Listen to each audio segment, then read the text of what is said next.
Hi friends, welcome to Anantapur realtor. ఎలా ఉన్నారు friends? మీరు చూస్తున్నారు కదా, ఇప్పుడు 200 ఎకరాల ఓపెన్ ల్యాండ్ మనకి సేల్కి అవైలబుల్ ఉంది.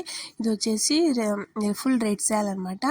రాచన్నపల్లి సబ్ స్టేషన్ దగ్గర నంద్యాలలో వస్తుంది, కర్నూలు డిస్టిక్. చూస్తున్నారు కదా ఫ్రెండ్స్, రోడ్కి ఇటు సైడ్ అటు సైడ్ మొత్తం ఉన్నదంతా ఒకటే ల్యాండ్. సో ఎవరికైనా కావాలనుకున్న స్క్రీన్ పై కనిపించే నెంబర్ కాల్ చేయండి. కాస్ట్ వచ్చేసి 7.5 lakhs చెప్పారు పర్ ఎకరా. సో ఇంట్రెస్ట్ ఉన్న వాళ్ళు స్క్రీన్ పై కనిపించిన కాల్ చేసి ఇన్ఫర్మేషన్ తెలుసుకోండి. Thanks for watching my channel. Please share and subscribe.